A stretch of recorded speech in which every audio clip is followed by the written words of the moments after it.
कज्जलं सिन्धुपात्रे सुरतरुवर्षाखालेखने पत्रमुर्वे लिखति अधिगृहीत्वा शारदा सर्वकालं तदपि तव गुणानामीश पारं नयाति। गङ्गातरङ्गरमणीयजटाकलापं गौरीनिरन्तरविभूषितवामभागं नारायणप्रियमनङ्गमदापहारं वाराणसीपुरपतिं भज विश्वनाथं वाराणसीपुरपतिं भज विश्वनाथं। हर हर महादेव शंभो काशी विश्वनाथ गंगे। हर हर महादेव शंभो काशी विश्वनाथ गंगे। काशी विश्वनाथ गंगे भोले पार्वती संगे। काशी विश्वनाथ गंगे भोले पार्वती संगे। हर हर महादेव शंभो काशी विश्वनाथ गंगे। हर हर महादेव शंभो काशी विश्वनाथ गंगे। हर हर महादेव शंभो काशी विश्वनाथ गंगे। बोले विश्वनाथ भगवान की। बोले जगन्नाथ भगवान की। श्री बद्रीनाथ भगवान की। श्री रंगनाथ भगवान की। श्री अयोध्यानाथ भगवान की। श्री ब्रजनाथ भगवान की।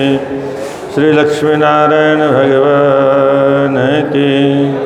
श्री गंगा मैया की। श्री गौ माता की। श्री हनुमतलाल जी महाराज की। बोले सत्य सनातन हिंदू धर्म की।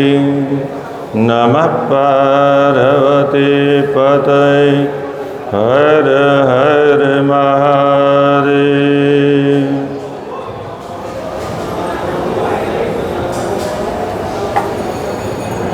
परात्पर ब्रह्म परमात्मा परमेश्वर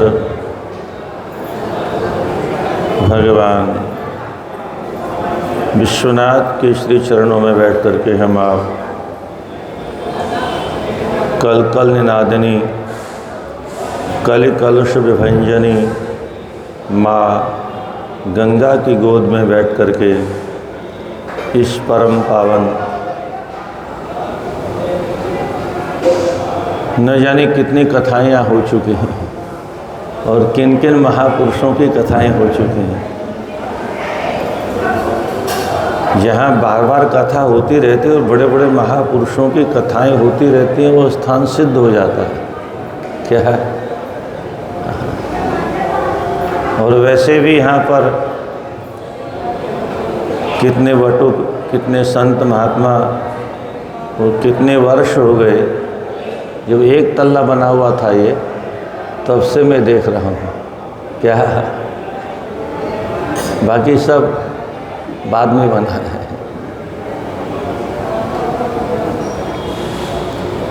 कितने वर्षों तक यहाँ से भिक्षाटन भी किया है।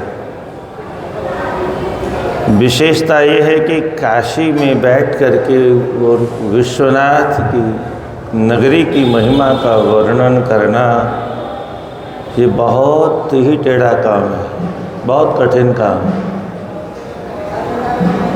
ये तो ऐसा मानिए कि कुछ करीब लगभग 15 वर्षों तक काशी में रहने का सौभाग्य मिला बचपन में, तो कुछ संस्कार हैं। वैसे अंतर्गर्ही परिक्रमा भी की है, पर अब ध्यान नहीं कहाँ गए वो सब, बचपन की बातें सीखी। फिर भी प्रयास करते हैं। अभी तो भूमिका चल रही है, भूमिका का आनंद लीजिए, क्योंकि नींव जितनी मजबूत होगी महल ऊपर उतना ही मजबूत होगा। और मेरा दृष्टिकोण रहता है कथाओं में, जितनी भी कथा करनी हो उसका रसपान करते हुए, रसपान कराते हुए आनंद पूर्वक, विस्तार पूर्वक कथा का आनंद लिया जाए, ताकि कथाओं में क्या है, भागने में कुछ नहीं रखा है, भागम भाग भागम बाहु बाहु। इसलिए जितनी कथा हो उतनी बिल्कुल एक एक अक्षर की कथा हो, और जो भागना होगा फिर अंतिम में थोड़ा देख लें क्या। तो जितना श्रवण करें आप उतना अद्भुत है ये शास्त्र। कल आपने देखा सत्यलोक में निवास करने का सौभाग्य किस किस को मिलता है, और आज आप देखेंगे इंद्रलोक और अग्निलोक में कैसे कैसे लोग निवास करते हैं। पहले आइए परम महर्षि संत शिरोमणि महर्षि अगस्त का दर्शन करते हैं। महर्षि अगस्त का दर्शन करते हैं। सूत जी ने पूछा, गुरुदेव, भगवन् भूत भव्येश सर्वज्ञान महानिधि अवाप्य काशीं गिरिवाणेः किमकारि वदाच्युत। हे गुरुदेव, मेरी ये जानने की बहुत उत्कृष्ट इच्छा है, आप तो ज्ञान के भंडार हैं। जब देवता लोग काशी पहुंच गए तो काशी पहुंचने के बाद में देवताओं ने क्या क्या किया, ये मैं जानना चाहता हूँ। और अधित्यमां कथां दिव्यां न तृप्तिम् अधियाम्यहं सेवधिस्तपसां देवीरगस्ते प्रार्थितः कथम्। आपके कथामृत रूपी सिंधु में डूबता हुआ, उसका रसामृत का रसास्वादन करता हुआ मुझे तृप्ति नहीं होती है। कथा सुनकर के जिसको कथा से तृप्ति हो जाए, बोले बस बहुत सुन लिया, समझ लीजिए उसने कथा सुनी ही नहीं। भगवान अनंत हैं, भगवान की कथाएं अनंत हैं, भगवान के गुण अनंत हैं, भगवान के नाम रूप लीला धाम सब अनंत हैं। और अनंत भगवान की अनंत कथा को एक अंत वाला जीव कहता है हमने तो सुन लिया पर्याप्त मात्रा में, उससे बड़ा मूर्ख और कोई नहीं हो सकता। और वैसे भी अगर कुछ जानना हो, ज्ञान प्राप्त करना हो, तो जब तक हम अपने आप को खाली रख कर के उपस्थित नहीं होंगे तब तक पात्रता ही नहीं आएगी, और तब तक कुछ उपलब्धि होगी ही नहीं। तो हे भगवान, अगस्त महर्षि से क्या क्या प्रार्थना की। परम तपस्वी महर्षि अगस्त ने क्या क्या चर्चा की देवताओं के साथ में, मैं उसको विस्तार से सुनना चाहता हूँ। तव वागमृताम्भोदो मनो में स्नातुमुत्सुकम् इति कृष्णं समाकर्ण व्यास पाराशरो मुनिः श्रद्धावते स्वशिष्याय वक्तुम समुपचक्रमे। यहाँ एक शब्द दिया है, श्रद्धावते स्वशिष्याय। वह शिष्य हो ही नहीं सकता जो गुरु के प्रति श्रद्धा न रखता हो। और जो श्रद्धावान नहीं है वह तो कुछ प्राप्त भी नहीं कर सकता। श्रद्धावान लभते ज्ञानम तत्परः संयतेन्द्रिय। उसके बाद में इंद्रियों में संयम भी होना चाहिए। तद्विद्धि प्रणिपातेन परिप्रश्नेन सेवया उपदेक्षन्ति ते ज्ञानम ज्ञानिनस्तत्त्वदर्शिनः। उत्तर भी उसी को देना चाहिए जो श्रद्धा से प्रश्न करे, और श्रद्धा से प्रश्न नहीं करता है तो वह उत्तर प्राप्त करने का अधिकारी नहीं। विशेष करके जहाँ ज्ञान की गंगा का प्रवाह प्रवाहित होना हो, जहाँ भगवत संबंधी चर्चा हो, वहाँ अश्रद्धालु को नहीं चर्चा करनी चाहिए। एक बार मुलुकपेट वाले महाराज जी कह रहे थे, हम यात्रा कर रहे थे कहीं की, तो जब डब्बे में बैठे थे तो कोई सज्जन बोला महाराज थोड़ा कुछ सुनाइए। तो हमने सोचा कोई श्रद्धालु है, हम सुनाने लगे। अब कुछ देर सुनाने के बाद में भोजन का जब समय हो गया तो बोले हमारे सामने उसने अखाद्य निकाला और हमारे सामने उसने उसको गट गटक लिया। हमने कहा हे भगवान, ऐसे अश्रद्धालु लोग जिनको ये भी सभ्यता नहीं गुरुजनों के सामने क्या खाना चाहिए क्या नहीं खाना चाहिए, हमारे सामने ही अभक्ष्य भक्षण किया उसने, तो सब जगह कथा भी नहीं सुनानी चाहिए क्या? चाहे जहाँ बैठ जाओ कथा सुनाना प्रारंभ कर दो। और आज इसीलिए कथा का उतना महत्व रह नहीं गया और कथा की महिमा इसलिए समाप्त भी हो गई है क्योंकि जिज्ञासु को सुनाया जाता है। आज आपने आयोजन कर दिया, किसी ने भी आयोजन कर दिया, अब लोग आ गए बैठ गए, श्रद्धा नहीं, जिज्ञासा नहीं, फिर उसका लाभ क्या मिलेगा? कथा हो रही है इसलिए बैठ गए।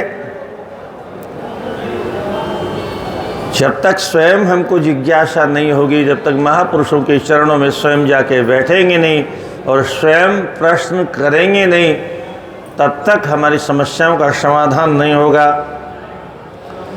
तो कृष्णम क्षमा करणीय। सारे प्रश्नों को सुनने के बाद में पराशर मुनि भगवान व्यास जी ने श्रद्धावान अपने शिष्य के प्रति प्रश्नों का उत्तर देना प्रारंभ किया। शृणुषोत महाबुद्धे भक्ति श्रद्धा समन्वितः सुख वैशंपायनाद्यः शृण्वन्ते त्वच्च बालकाः। हे महाबुद्धे, सूत सुनो। और फिर आश्रम में रहने वाले अपने ही सुपुत्र से कहा, हे बालक सुको, इधर आओ, यहाँ बैठो, तुम भी सुनो। और हे वैशंपायन, चलो आओ बैठो, सत्संग हो रहा है, श्रवण करो, भगवत ज्ञान प्राप्त होगा। तो सुख वैशंपायनाद्या आदि में जितने भी शिष्य थे उनके सबको बैठाया और फिर कहना प्रारंभ किया। ततो वाराणसीं प्राप्य गिर्वाणः समहर्षयः अविलंबं प्रथमं तो मणिकर्णिक्या विधानतः। सबसे पहले काशी में जाकर के मणिकर्णिका में विधान पूर्वक स्नान किया। स्नान की भी विधि है, सीधे गए और स्नान करना प्रारंभ कर दिया। माँ गंगा को प्रणाम भी नहीं किया और संकल्प भी नहीं किया और स्नान करना प्रारंभ कर दिया। ये विधि नहीं है, इसलिए विधानतः मणिकर्णिका में विधि पूर्वक स्नान किया। और स्नान करने की एक उत्तम कोटि की पद्धति सुनिए। सचेल स्नान उत्तम स्नान होता है। जितने वस्त्र हमने पहन रखे हैं उन सभी वस्त्रों के साथ में स्नान होता है।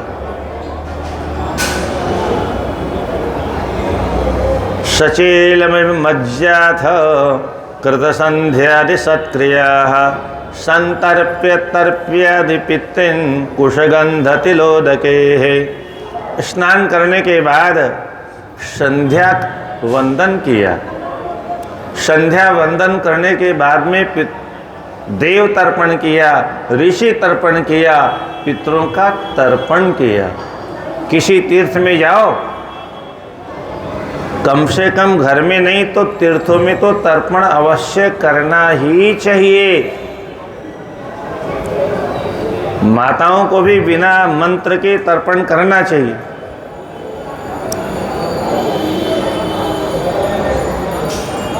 सबको संतृप्त किया।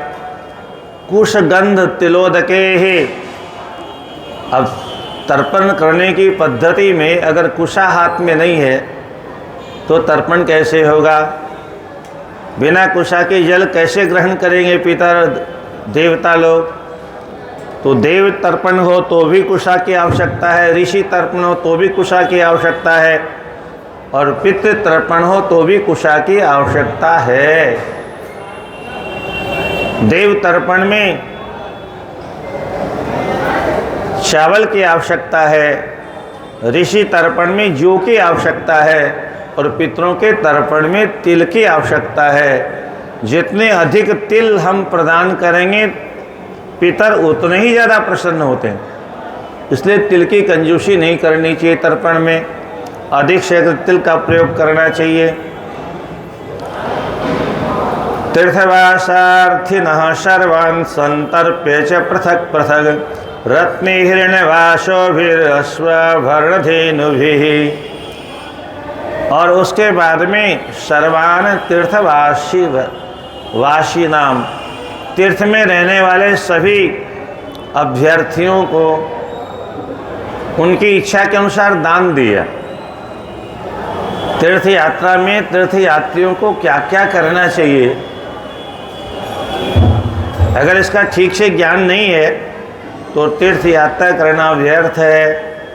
तो सभी तीर्थवासियों को यथार्थ जितना आवश्यक था उसके अनुसार पृथक पृथक अलग अलग दान दिया। और दान भी कैसा कैसा दिया? रत्ने ही रत्नों का दान किया, हिरण्य सोने का दान किया, वासो भी वस्त्रों का दान किया, अश्व घोड़ों का भी दान किया। क्या? आभरण नाना प्रकार के आभूषण और धेनु भी गायों का दान किया। विचित्रेश तथा पात्रे स्वर्णरोप्यादि निर्मिते अमृतस्वादुपक्वान्ने पायसे शर्करे। विचित्र विचित्र पात्रों का दान किया, स्वर्ण निर्मित पात्रों का दान किया, चांदी से निर्मित पात्रों का दान किया, और फिर अमृत के समान सुस्वादु व्यंजनों का और सुंदर तस्मई बना करके मिष्टान्न का भोजन करवाया। सगोरसेर अन्नदानेर धान्य धाने अनेकधा। गायों के साथ में नाना प्रकार के रसयुक्त पदार्थ प्रदान किए, घृत इत्यादि, अन्नदान इत्यादि, धान्य दान इत्यादि, अनेकधा नाना प्रकार के दान किए। गंध, चंदन, कपूर, तांबूल इत्यादि देवता लोग दान कर रहे हैं। क्या उन्हें मालूम है हम देवता बने तो ऐसे नहीं बने, कोई पुण्य कर्म किया उसके बल पर देवता बने, इसलिए देव रूप में रह करके फिर भी दान कर रहे हैं। मनुष्य दान करने की प्रक्रिया लगभग भूल चुका है। छोटे छोटे बच्चे ने जाने कितनी टाफी रोज खा जाते हैं, क्या बोलते हैं उसको पता नहीं, हजारों रुपए उसी में खर्च कर देते हैं, वो सब चलता है, पर किसी गरीब को दान नहीं दिया जा सकता। सतुलेर मृदु पर्यंकेर दीपिका दर्पणासने सेविका दास दासीर फिर विमाने पशुभिर ग्रहे। रुई वाले तकिए, रुई भरी हुई रजाइयाँ, पर्यंक पलंग, क्या दीपिका दीप जलाने के लिए, और दर्पण और आसन, शिविका पालिकों का दान किया, दासों का दान किया, दासियों का भी दान किया, और विमानों का दान किया। अब आज कोई विमान कहे विमान दान कर दो जजमान क्या पशुभिर ग्रहे विभिन्न विभिन्न पशुओं का दान किया। चित्रध्वज पताका फिर लोचे चंद्रचारुभिः वर्षासन प्रदानेश ग्रहोपस्कर संयुते। नाना प्रकार की चित्र विचित्र रंग बिरंगे पताकाओं का दान किया, चंदों का दान किया, बंधनवारों का दान किया और 1 वर्ष भर का राशन भोजन का अन्न दान किया। और गृहोपस घर की जितनी सामग्रियां थी सबका दान किया। उत्तान पादुकाभिश्च यतिनश्च तपस्विनः योग्ये पट्टदुकूलेश्च विविधे चित्रलके। उपानत चरण पादुका और पादुका खड़ाऊ का दान किया। यतियों को तपस्वियों को खड़ाऊ का दान किया और यति लोग सन्यासी और तपस्वी लोगों को उनकी योग्यता के अनुसार आवश्यक वस्त्र रंगीन वस्त्र प्रदान किए। पट्ट दुकूल इत्यादि। दंडे कमंडल उजुते रजने मृग संभवे गोपिनेश चमरेश परिचारक कंचने। दंड प्रदान किया, कमंडलों प्रदान किया और मृग चर्म। पुराने ज़माने में मृग चर्म का बहुत उपयोग होता था, अब तो सरकार ने भी रोक लगा रखी है। मृग चर्म पर बैठ कर के जप और ध्यान बहुत उचित क्रम से होता है। मठे विद्यार्थिना अन्य अतिथिरभ्यर्थ महाधने महापुस्तक संभारे लेखकानांच जीवने। मठों का निर्माण किया, विद्यार्थियों के लिए विद्यालयों का निर्माण किया, अतिथियों के लिए महाधन का दान प्रदान किया, बड़े बड़े पुस्तकालय बनाए हैं। महापुस्तक संभारे लेखकानांच जीवने हैं। लेखकों का जीवन यापन कैसे होगा, कोई पुस्तक ही नहीं खरीदेगा तो, इसलिए उनका जीवन यापन भी चलता रहे, ग्रंथों का क्रम बना रहे, इसलिए पुस्तकों खरीद के दान किया, पुस्तकालय बनाए। बहुघोष भूघोषधानेश सूत्रधानेरनेकशः ग्रीष्मे प्रपार्थ द्रविणे हेमंते अग्निष्टि के धने हैं। बहुधा औषधि दाने हैं, बहुत प्रकार की औषधियाँ प्राप्त हो, ऐसे औषधालय बनवाए। सूत्रदानेश अन्न क्षेत्र खोले। किसने? देवताओं की बातें हो रही हैं, मनुष्यों की बात नहीं हो रही है, देवता कर रहे हैं सब।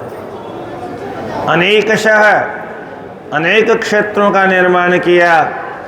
ग्रीष्म ऋतु में प्रपा अर्थात प्याऊ का निर्माण किया और भविष्य में प्याऊ चलती रहे उसके लिए धन की व्यवस्था की। और सर्द ऋतु में अग्नि जलाने के लिए, ईंधन जलाने के लिए समिधा लकड़ियाँ प्रदान की। छत्राच्छादनिकाद्यर्थे वर्षा काले छिते बहु रात्रो पाठ प्रदेपेश पादाभ्यांजनकारिभिः। छत्ते दान किए और आच्छादन करने के लिए झोपड़ियाँ इत्यादि बनवाई। वर्षा काल में लोगों को परेशानी नहीं हो। और रात्रि में वटकों को पढ़ने के लिए दीपक दान किए और नाना प्रकार के पैरों में उपयोग आने वाली पादुकाएँ इत्यादि प्रदान की। पुराण पाठ काश्यापि प्रतिदेवालय धने देवालय नृत्य गीत करणार्थे अनेकशः। छात्रों को पठन पाठन के लिए, पुराण का पाठ करने के लिए प्रत्येक देवालय में धन प्रदान किया, पुस्तकालय खुलवाए और मंदिरों में भगवान के सामने नृत्य गीत संगीत इत्यादियों का आयोजन बना रहे। वो उसके लिए अर्थ दान किया। देवालय सुधाकारी जीर्णोद्धारे अनेकधा चित्रलेखन मूल्येश रंगमालादि मंडने। देवालयों में जहाँ कोई पुताई नहीं करता था, राधे राधे, देवालयों में जहाँ कोई रंग रोगन नहीं करवाता था, देवताओं ने आकर के धरती पे रंग रोगन करवाया, पुताई करवाई मंदिरों की, और हमको सिखाया अगर तुम्हें भगवान ने कुछ दिया है तो तुमको भी ऐसा ही करना चाहिए। सुधाकारी जीर्णोद्धारे अनेक अनेक मंदिरों का देवताओं ने स्वयं जीर्णोद्धार करवाया। और इसलिए कभी कभी, कल ही किसी का फोन आया, महाराज काशी में कोई जगह बताइए जहाँ गंगा किनारे शिव जी को बैठा दें और लोग जल चढ़ाते रहे। मैंने कहा बिल्कुल नहीं बनाना। क्या कुत्ते चाटते रहेंगे शिव जी को, क्या फायदा होगा? क्या अगर करना हो तो किसी मंदिर का जीर्णोद्धार करवा दो। क्या पुराने मंदिरों का जीर्णोद्धार करना सबसे बड़ा सेवा का कार्य है। जिन मंदिरों में कुत्ते प्रवेश कर जाते हैं उन मंदिरों का क्या महत्व है। चित्रलेखन मूल्येश रंगमालादि मंडने, नाना प्रकार के रंगशालाओं का निर्माण किया। आरती इत्यादि के लिए गूगल, दशांगादि धूप के धूप इत्यादि का, कपूर, वर्तिका, बाती बनाने इत्यादि के लिए देवार्चार्थे अनेक नाना प्रकार की व्यवस्थाएं देवताओं ने की। पंचामृतानां संपने सुसुगंध स्नपनेरपि देवार्थम मुखवासेश देवोद्यानेरनेकशः। संपने मंदिर के मूर्तियों का स्नान कराने के लिए पंचामृत की व्यवस्था की,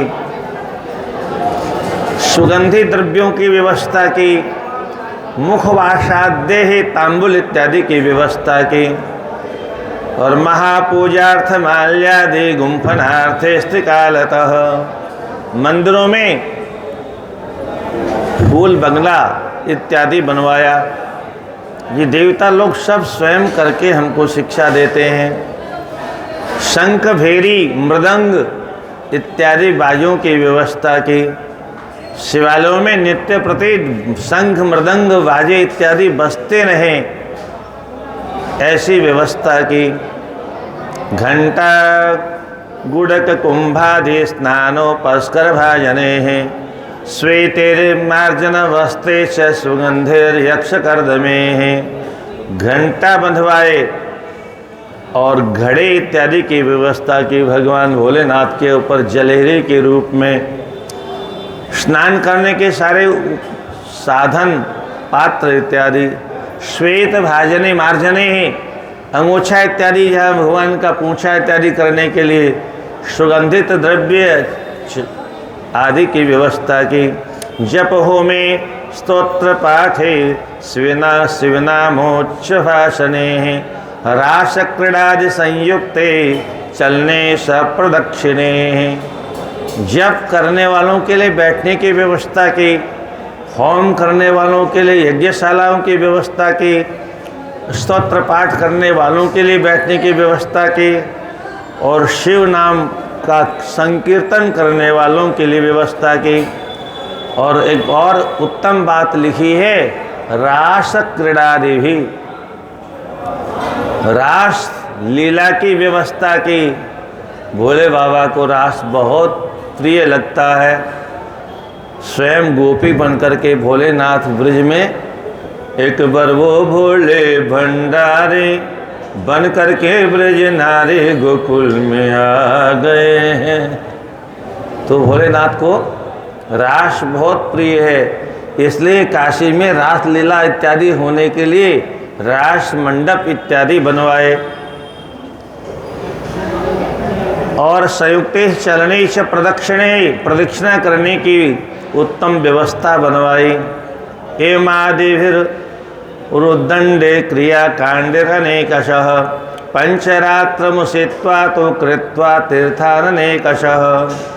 जहाँ जहाँ तीर्थ यात्रियों की चर्चा आती है, तीर्थों में आकर के तीर्थ यात्री कितने दिन रहना चाहिए, तो यहाँ पर 5-5 दिन की चर्चा आती है। कम से कम 5 दिन तक मनुष्य को तीर्थ में रहना चाहिए, ताकि विधि पूर्वक सभी मंदिरों का शांति से दर्शन हो सके। तीर्थ में आने के बाद में भी शांति नहीं, भागो भागो भागो भागो भागो भागो। अरे ये तो घर में ही चल रहा था, गांव में ही चल रहा था, यहाँ पर भी भागो भागो। अगर यहाँ भी शांति नहीं मिले तो शांति कहाँ मिलेगी?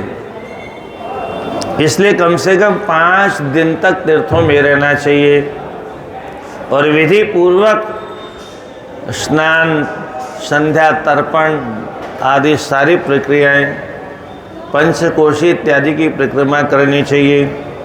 दीनानाथ संतर्प्य नत्वा विश्वेश्वरं विभुं ब्रह्मचर्यादि नियमे तीर्थमेव प्रसाद्य च।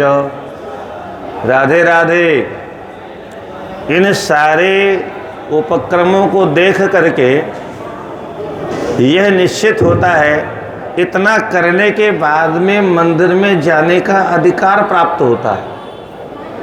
क्या इतना सब नहीं किया, सीधे मंदिर में पहुंच गए, भोले बाबा कहेंगे देखो कैसा धूर्त है, मेरे पास मांगने तो आ गया और किसी को किनका भी नहीं दिया। क्या भाई मंदिर में क्यों जाते हैं हम? मंदिर में प्रत्येक व्यक्ति को कुछ ऐसा भ्रम हो गया है कि मंदिर में जाएंगे तो भगवान से कुछ न कुछ मांगेंगे तो मिल जाएगा। है? सुबह आरती गाते हैं, शाम को आरती गाते हैं, क्या मांगते हैं उसमें? सुख संपत्ति घर आवे, यही तो मांगते हैं।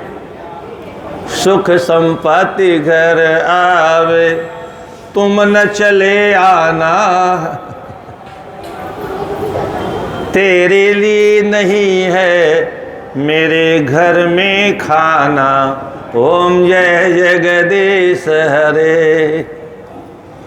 सुख संपत्ति घर आवे, बस इसीलिए हम प्रार्थना करते, इसलिए मंदिर में जाते हैं। और भोले बाबा सारे संसार के प्राणियों को ये शास्त्रों के माध्यम से उपदेश देते हैं।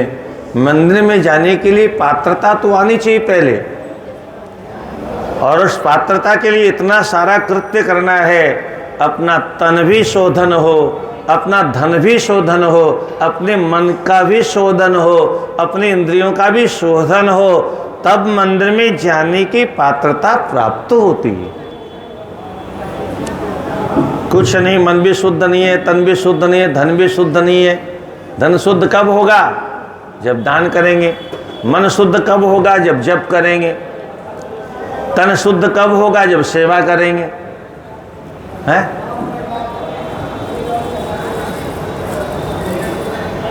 बिना उसके संभव नहीं। इसलिए बिना पवित्र हुए परमात्मा के मंदिर में प्रवेश करने का अधिकार प्राप्त नहीं होता है। तो दीनानाथ, दीन दुखियों के, अब दीन दुखियों का नंबर आया है। इतनी देर तो ब्राह्मणों की मंदिरों की सेवा चल रही थी, अब दीना और अनाथा नाम, जो दीन है, दुखी, जो अनाथ है, जिनका कोई नहीं है, अब उनको संतृप्य, उनको प्रसन्न किया। और फिर अब भगवान के मंदिर में प्रवेश किया। भगवान दीनानाथ हैं, भगवान दीन बंधु हैं, तो भगवान है, हमको नहीं होना चाहिए क्या? भाई हमको भी तो कुछ करना चाहिए दीन दुखियों के लिए। तो अब विश्वेश्वरम विभुम नत्वा, अब भगवान के मंदिर में जाकर के प्रणाम किया। और इतने समय तक उन्होंने जो नियम पालन किए उसका संकेत करते हैं। ब्रह्मचर्यादि नियमे हैं तीर्थमेवं प्रसाद्य च। तीर्थ में रहने वाले को ब्रह्मचर्य का प्रयोग करना चाहिए। नाना प्रकार के नियमों का पालन करना चाहिए, दया, तितिक्षा, सहनशीलता इत्यादि का। और पुनर्विश्वनाथम दृष्ट्वा स्तुत्वा प्रणम्य च जगमुः परोपकार्थम अगस्त्य तिष्ठति। बार बार भगवान भोलेनाथ को साष्टांग प्रणाम किया, बार बार भोलेनाथ की चरणों में बैठ करके स्तुति की, प्रार्थना की, बार बार प्रणाम और बार बार प्रार्थना। और उसके बाद अब परोपकार करने के लिए महर्षि अगस्त के आश्रम जहाँ पर वो रहते थे उस स्थान के लिए चल दिए।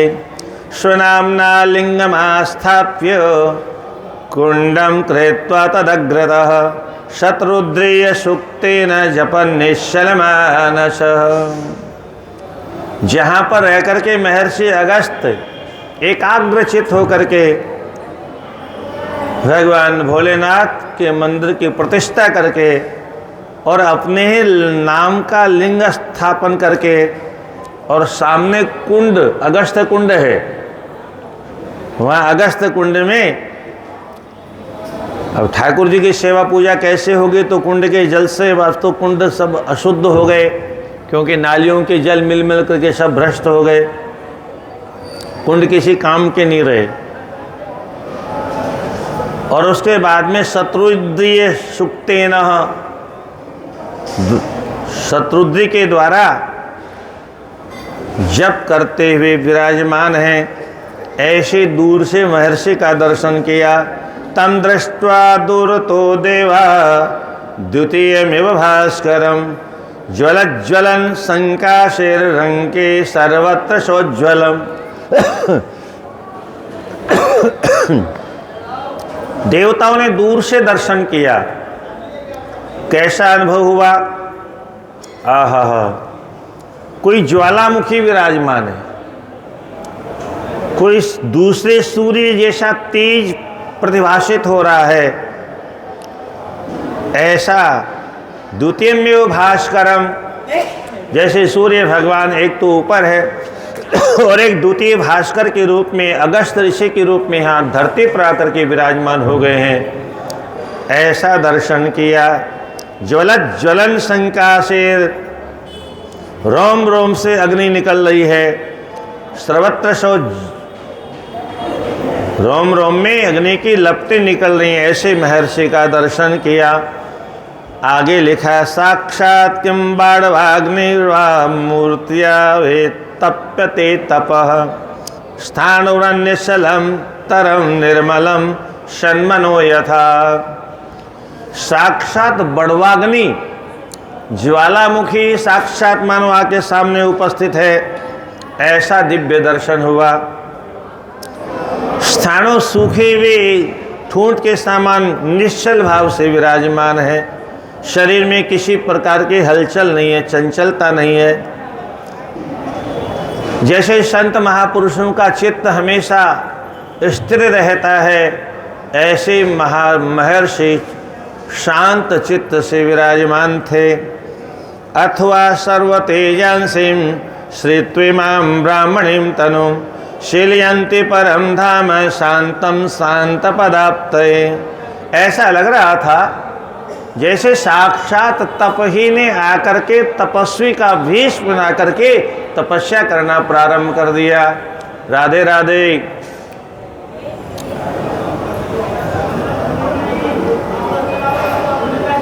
सर्व तेजांसे, संपूर्ण तेज। श्री ने मानो अपना संपूर्ण तेज एक साथ इकट्ठा करके ब्राह्मण का स्वरूप बना करके यहाँ विराजमान हो गए। ऐसा लग रहा था। शैलयन्तीं परम धाम शांतम शांत पदाप्तये। ऐसा अनुभव हो रहा था जैसे शांत रस ही ऋषि के रूप में आकर के यहाँ विराजमान हो गया है, शांत स्वरूप में। तपनस्तप्यते त्यर्थम दहनोपिह दह्यते यत्तीव्र तपसाद्यापि चपला भवत। कैसे ऋषि होते थे हमारे देश में सज्जनों, इन ग्रंथों को पढ़ने के बाद पता चलता है कि साधु कैसा होता है, ऋषि कैसा होता है, तपस्वी कैसा होता है। आगे का श्लोक बहुत अद्भुत है। महर्षि व्यास जी कहते हैं उनके तेज को देख करके सूर्य को ताप लग रहा था। क्या? तपनस तप्यते त्यर्थम। तपन माने जो सूर्य है, जो सारे संसार को ताप प्रदान करता है, वो सूर्य महर्षि के तेज से स्वयं संतप्त हो रहे थे। आगे लिखा है दहिनोपि दहियते, सारे संसार को अपनी आग से जलाने वाली अग्निदेव उनके तेज से स्वयं जल रहे थे। ऐसा तेज। यतीव्र तपसाद्यापि चपला चपला भवत। जिनके दिव्य तेज को देख करके जो चपला मानी विद्युत है, वह विद्युत उसने अपनी चपलता का त्याग कर दिया, शांत हो गए। हमारी चमचम को देख करके कहीं महर्षि की खोपड़ी खराब हो जाए और कहीं सांप दे दे तो हम तो कहीं की नहीं रहेंगे। तो विद्युत माला चमचमाना बंद कर देती है। यस्याश्रमेत्र दृश्यन्ते हिंसापि समन्ततः सत्तरूप अमीशत्वात् त्यक्त्वा वैरम स्वभावजम्। आज तो इतने संत महात्मा, इतने कथावाचक मिल करके हम राम जी के भक्तों की एक टोली नहीं बना पाए और अयोध्या में ही हार गए। क्या? और यहाँ की दशा देखिए आप। यहाँ महर्षि के आश्रम पर सारे शेर, बाघ, भालू, कुत्ते, बिल्ली, सांप और नेवला सब एक साथ खेल रहे हैं, एक साथ क्रीड़ा कर रहे हैं, एक साथ रमण कर रहे हैं। सब ने वीर भाव त्याग करके महर्षि के आश्रम पर किसी प्रकार का ऐसा वातावरण उपस्थित नहीं होना चाहिए महर्षि को लगे कि कौन इसने गंदगी किसने फैलाई और शाप दे दे। तो हिंसा करने वालों ने अपनी हिंसा का त्याग कर दिया। कौन कौन क्या क्या कर रहा था, ध्यान से सुनिए। वन्य हिंसक जीवों की क्या स्थिति थी महर्षि के आश्रम में। बस महर्षि तक तो बाद में गए, पहले तो वहाँ का दृश्य देख करके उस दृश्यों में ही उलझ गए। भूदारोपिन भूदारम तथा कुर्या यथान्यतः सर्वालिंगम एकाशेय ततस्तद भीति यंत्रितः। राधे राधे। सूअर देवताओं ने देखा, सूअरों की आदत होती है धरती को खोदने की, पर देवताओं ने देखा यहाँ के काशी के रहने वाले सूअर धरती को नहीं खोद रहे। क्यों? बोले इनको मालूम है काशी का कण कण शंकर है। क्या? काशी का कण कण शंकर है, और इसलिए अगर हम खोदेंगे तो भगवान को कष्ट होगा, और कहीं भगवान नाराज हो गए तो वहाँ लिखा है तद भीतर यंत्रितः। भगवान शिव से इतना डर लगता था सूअरों को कि वो धरती को खोदना भूल गए। कैसा अद्भुत वातावरण है महर्षि के आश्रम का। काशी की मृतिका इसलिए बाहर जाती नहीं, काशी का जल इसलिए बाहर नहीं जाता। राधे राधे। गंगा जल बाहर क्यों नहीं जाता यहाँ से? काशी की मृतिका क्यों नहीं जाती मृतिका यहाँ से? अगर कदाचित को मृतिका ले जानी हो तो शास्त्र कहता है काशी की मिट्टी स्वर्णमयी है, जितनी मिट्टी यहाँ से ले जाओ उतना सोना छोड़ जाओ। राधे राधे। तब प्रायश्चित होगा। निषेध क्यों, ये जानना चाहिए। जल क्यों नहीं जाता यहाँ से, यह भी जानना चाहिए। आपको मालूम है कण कण में, हवा के कण कण में जीव हैं, जल के कण कण में भी जीव हैं। वैज्ञानिक भी इस बात को मानता है, हवा के कण कण में जीव है। हमारे श्वास के साथ में न जाने कितने जीव भीतर चले जाते हैं। तो इतने जीवों के अंदर जीव जो है कण कण में, जल के अंदर और मिट्टी के अंदर जो जीव है, अगर उनको कोई बाहर ले गया तो इतने जीवों की तो मोक्ष नहीं होगी ना। राधे राधे। यहाँ रहते तो मोक्ष हो जाती उनकी, पर उनकी मोक्ष नहीं होने देने का पाप किया जो ले गया वहां से। इसलिए जल ले जाना निषेध है। अब लोगों को मालूम नहीं, हम देखते हैं लोग बोतल भरते रहते हैं। अब किस किस से माथा 25 करोड़ स्नान करते समय।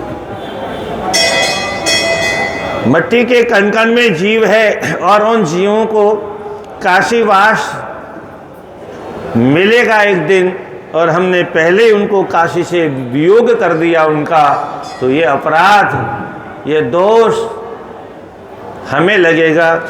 और इसलिए काशी की मिट्टी और काशी का जल बाहर नहीं जाता है।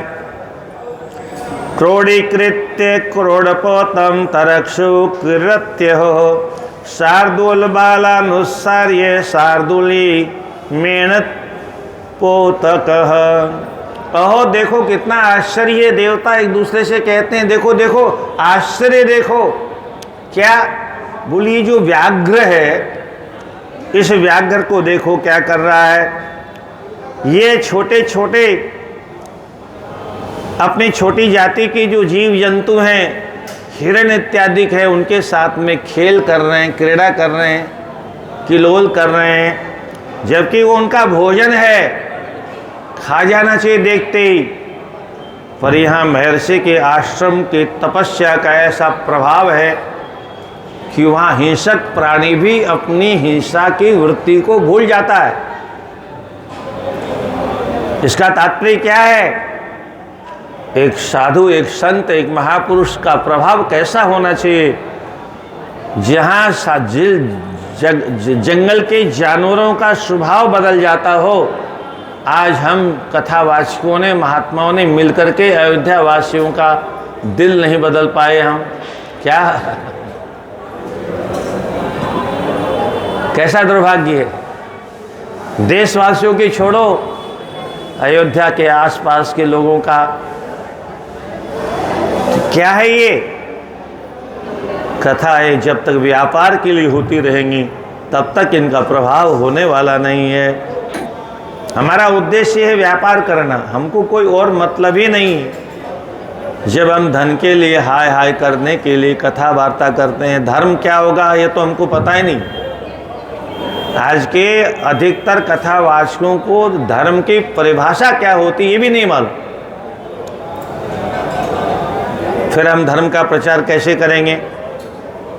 बहुत सी माताएं बहनें कथा करती हैं मंच पर बैठ करके, उनसे पूछो कौन सा धर्म है भाई ये? शास्त्रों में तो लिखा है। शास्त्रों की छोड़ो, हमारे घरों में भी प्रवेश करना वर्जित है, चौके चूल्हे में भी घुसना वर्जित है, पति का स्पर्श करना भी वर्जित है।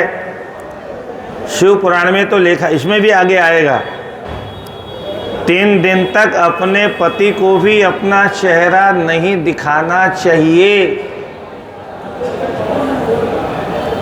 3 दिन तक अपनी आवाज पति के कान में नहीं पहुंचनी चाहिए। चौथे दिन स्नान करने के बाद सबसे पहले अपने पति का दर्शन करना चाहिए, और कदाचित पति प्रदेश गया है तो सूर्य भगवान का दर्शन करके तब कुछ कर्म करना चाहिए। तो जहाँ पति के कान में भी ध्वनि नहीं जानी चाहिए, वहाँ हजारों श्रोताओं के कान में ध्वनि जाती है एमसी अवस्था में, तो क्या होगा उनका? पर शास्त्रों को जो नहीं पढ़ते हैं उनको क्या मालूम क्या धर्म होता, क्या केवल पैसा चाहिए।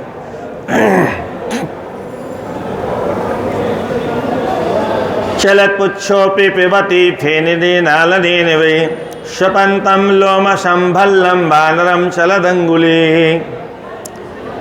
ये देखो बाघ का और बाघिन के पास में हिरण के छोटे छोटे बच्चे अपना पूंछ हिलाते हुए वो बाघिन का दूध पी रहे हैं। राधे राधे। बाघिन का दूध पी रहे हैं और प्रेम से वो एक दूसरे को चाट रहे हैं। स्वपंतम लोम संभलम बानर चरल अंगुली। भालू सोया हुआ है और बानर उसके बालों में से जुआ निकाल निकाल के खा रहा है। क्या? बानर, भालू। जीव काम संव्यक्ष विक्षेव भक्षण दंत कोटिभिः गोलांगुला रक्तमुखा लीलांगो यूथनायका। वो लंबी लंगूर पूंछ वाले जो लंगूर हैं, लाल लाल मुख वाले, वो भी वहीं पर मंडरा रहे हैं। जाति, अपने जाति के स्वभाव को छोड़ करके, मास्रे छोड़ करके, एक दूसरे से युद्ध करना छोड़ करके परस्पर में मित्र बन करके क्रीड़ा कर रहे हैं, एक दूसरे को खाज कर रहे हैं। शशा क्रीडंती वक्रेशः। सियारों के साथ में छोटे छोटे खरगोश खेल रहे हैं और बहुत अधिक सुख की अनुभूति कर रहे हैं। स्वकंठ घर्षण अत्येव के कंठे भुजंगम। मयूर और सर्प इनका जन्मजात बैर है, परंतु यहाँ महर्षि के आश्रम में सर्प अपने फन को उठा करके मयूर के गले में खाज कर रहा है, मयूर के गले को चाट रहा है और भुजंग भी अपने फनों को उठा करके नकुल के साथ में, नेवले के साथ में क्रीड़ा कर रहा है। वैरम परित्यज्य लुट्ठे उत्पुलत्योत्पुलत्य लीलया आलोक्य मूषकम सर्प शरंतम वदनाग्रतः। चूहा और मूसा, चूहा और सर्प इनका जन्मजात वैर है, पर सर्प के फण पर चूहा नाच रहा है, उसके मुख के आगे चूहा नाच रहा है और वह भी शांति से उससे खेलते हुए देख रहा है। क्षुधांधो पिन गृह्णाति सोपि तस्मात् बिभेति नः। सर्प को भूख लगी है, फिर भी वह चूहे को खाता नहीं है। और शिकारी जंगल में शिकार खेलने जाते अवश्य हैं, पर महर्षि के आश्रम के आसपास में किसी हिरणी को देखते हैं, हिरण को देखते हैं तो दया करके उनको छोड़ देते हैं। और सिंह ने देखा कि एक हिरणी प्रसूति अवस्था में है, संतान को जन्म दे रही है। उसने सोचा मेरे को देख करके हिरणी डर जाएगी, इसलिए वो बेचारा अपनी गर्दन नीची करके वहाँ से दूर चला गया ताकि आराम से प्रसव हो जाए। व्याघ्र व्याघ्रस्य चरितम मृगे मृग विचेष्टितम। व्याघ्र के और मृग के चरित्र को देख करके आश्चर्यचकित हो गए देवता लोग। उभे कथयतो अन्योन्यम सख्यामि मुदान्विते। परस्पर में एक दूसरे के मित्र बन करके, जो जन्मजात एक दूसरे के विरोधी हैं, वो विरोधी तत्व भी एक हो गए, पर यहाँ के नेता एक नहीं हुए। क्या? यहाँ के नेता तो 2 वोटों के लिए राम मंदिर में राम भक्तों पर गोलियां चला देते हैं, अयोध्या की गलियों को खून से स्नान करवा देते हैं। कैसी कैसी देश की दशा हो गई।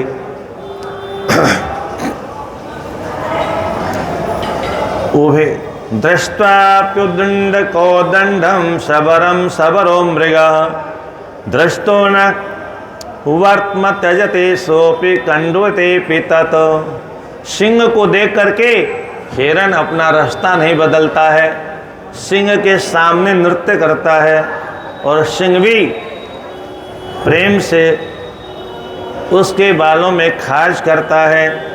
रोहितोरण्य महिषम मुद्धर शांति निराकुलः शमरी शबरी केसे सम्मीमिते स्वबालधिम। रोहित जाति का जो मृग है वो जंगली भैंसे के साथ खेल रहा है। चमरी मृग, एक चमरी मृग होता है, वह चमरी मृग व्याघ्र जाति के साथ में खेल रहा है। इस प्रकार से गवयः शल्यकस्यायं भुवावेक न तिष्ठतः तीव्रमाश्चर्यमुत्सृज्य मुनितेजो नियंत्रितो। गवय शल्यक ये दोनों एक साथ रह रहे हैं।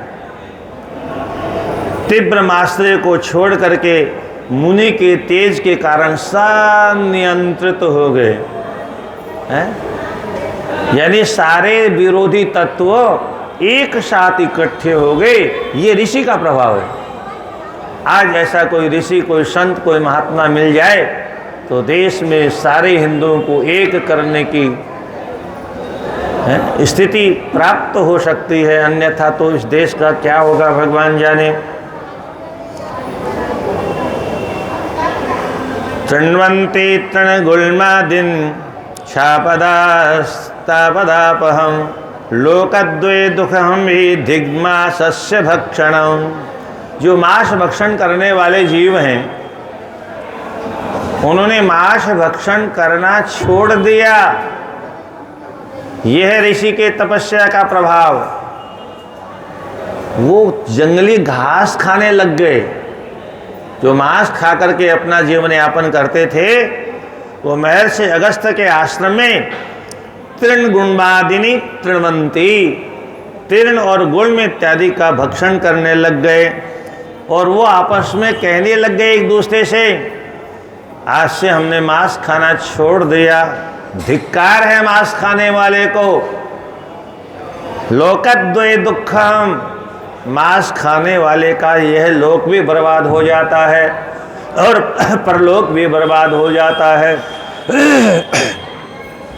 दोनों लोग बर्बाद हो जाते हैं। धिग्मासस्य भक्षणम, मांस शब्द का अगर कोई अर्थ भी समझ ले तो मांस खाना छोड़ देगा।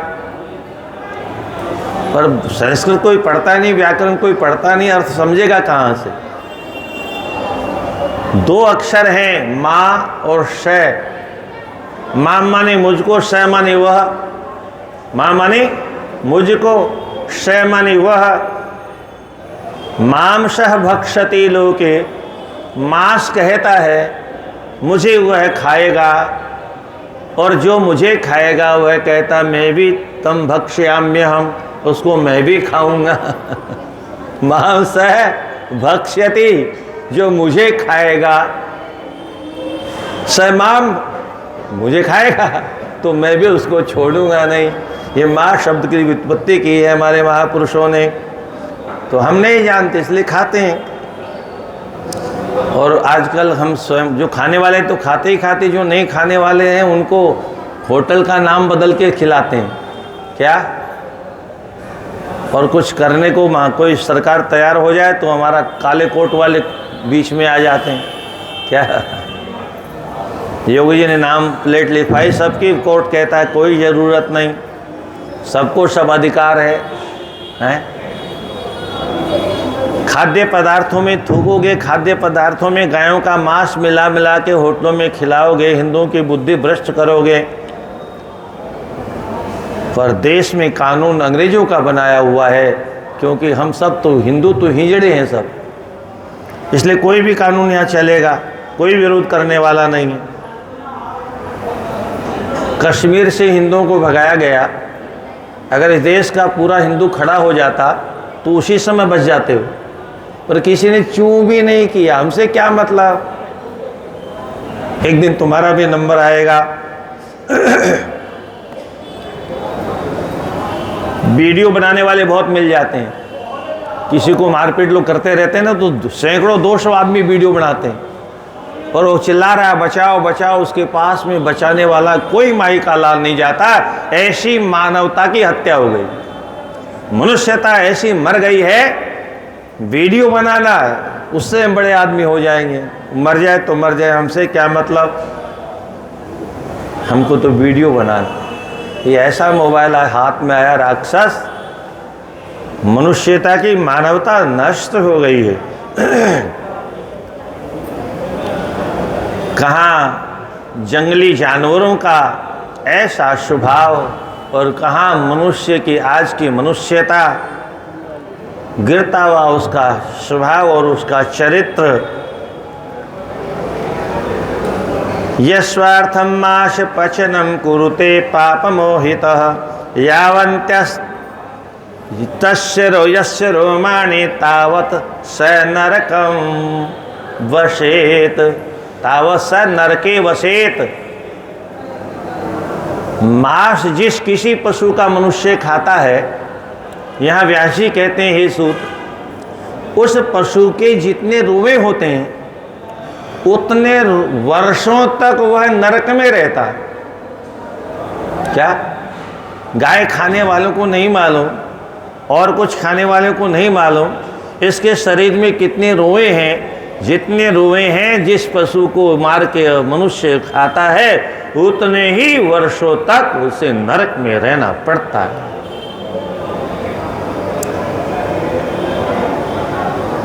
आकल्पम नरकान् भुक्त्वा ते भुंजन्ते त्रते पुनः।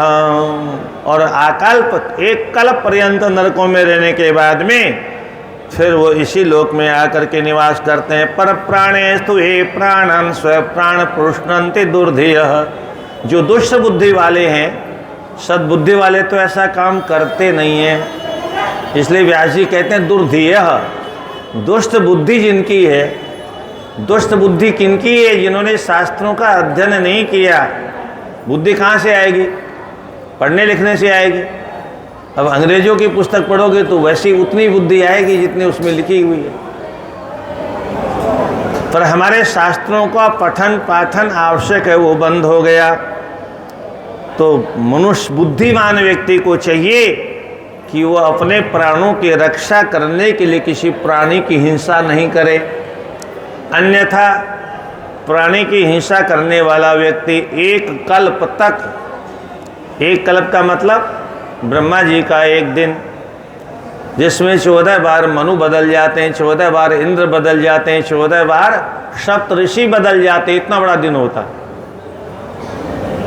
इतने समय तक उसे नरक में रहना पड़ेगा। जातुमाशं न भोक्तव्यम प्राणे कंठगतेरपि भोक्तव्यम तरि भोक्तव्यम स्वमाशं नेतरस्य च। आगे व्यासी कहते हैं कोई हे सूत कोई मांस खाना चाहे तो खा सकता है, पर किसका? बड़ी गजब की बात लिखी है। अगर वैसे तो कंठ गतेरपि प्राणे हैं, मनुष्य के प्राण भूख के मारे उसके कंठ तक पहुंच जाए तो भी मांस नहीं खाना चाहिए। फिर भी अगर मांस खाना ही है तो फिर अपना ही मांस खाए। क्या लिखा है? अपने शरीर का मांस खाए। भोक्तव्यम तरि भोक्तव्यम स्वमाशम नेतरस्य च, स्वमाशम न इतरस्य च। अपना मांस खाए, किसी और का मांस खाने का किसी को अधिकार नहीं। हम किसी को प्राण दे तो सकते नहीं, तो किसी के प्राणों को लेने का अधिकार हमें किसने दिया? इसलिए किसी की मांस को खाने का, किसी की हत्या करने का हमें अधिकार नहीं। और यही सनातन धर्म है। आज जिनको लोग कहते हैं दूसरे धर्मों का सम्मान करना चाहिए, अरे धर्म हो तब तो सम्मान करें। धर्म में, धर्म की पहली पहचान है उसमें हिंसा होती ही नहीं। क्या धर्म की पहचान क्या है? अहिंसा परमो धर्म, अहिंसा परमम तपः। अहिंसा परम धर्म है। और जहाँ हिंसा करने की बात होती है, मारो काटो खा जाओ, क्या वो धर्म कैसे हो सकता है? सबसे बड़ी बात यह कि मनुष्य धर्म की स्थापना कर ही नहीं सकता। उसकी बुद्धि छोटी सी है। जिस परमात्मा ने अनंत अनंत ब्रह्मांडों का निर्माण किया, उन अनंत अनंत ब्रह्मांडों में रहने वाले जीवों के कर्म और उस कर्म के फल कौन निर्णय करेगा? केवल परमात्मा ही निर्णय कर सकते हैं, क्योंकि उन्होंने ही सारे जगत को बनाया नहीं, स्वयं बने।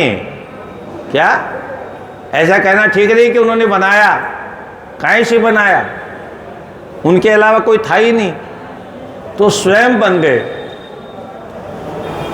वही आकाश बने, वही वायु बने, वही अग्नि बने, वही जल बने, वही पृथ्वी बने, वही शब्द स्पर्श रूप रस गंध बने, वही 5 ज्ञानेंद्रियां बने, वही 5 कर्मेंद्रियां बने, वही जीवात्मा बने। उन्होंने जीवात्मा बन करके इस हाडमास के लोथड़े में प्रवेश किया, तब इसमें हलचल प्रारंभ हो गई।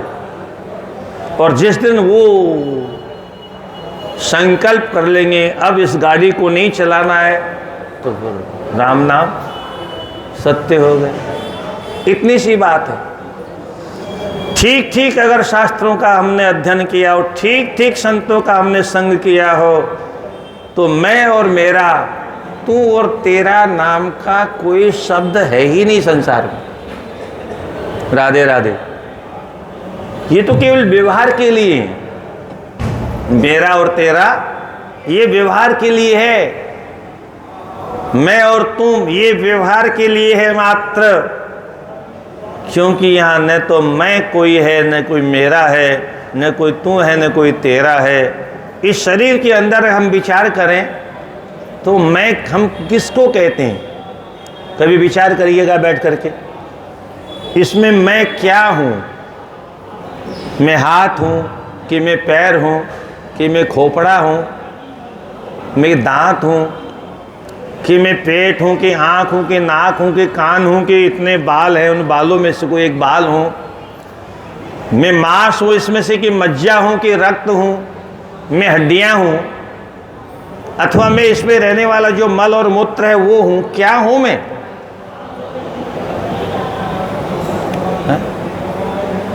ये शरीर मेरा है, मैं शरीर नहीं हूँ।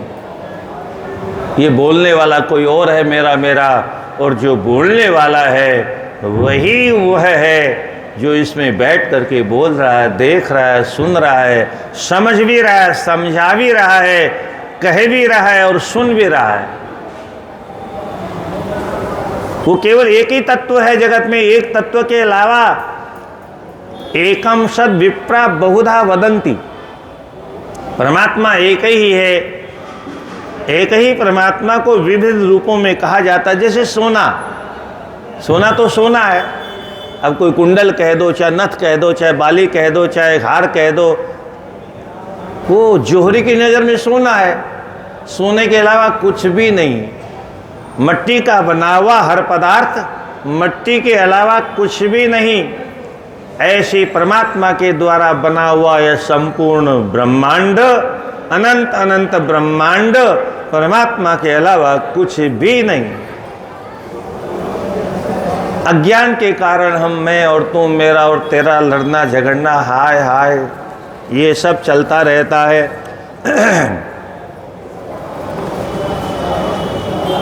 वर्मेते स्वपदावे मेत्रा वरुण सेवया ईशाम नहि सने बुद्धिर्न तो हिंसा पर नरा। ये जो श्वान इत्यादि हैं, हिंसक प्राणी है, मेत्रा वरुण के आश्रम में रह करके सबने हिंसा का त्याग कर दिया है। निश्चित ही ये कितने बुद्धिमान हैं। बकोपे पलवले मत्स्या नाशनात्यग्रे चरानपि न महान्तोप्य महतो मत्स्यान मत्स्यान अदंति वै।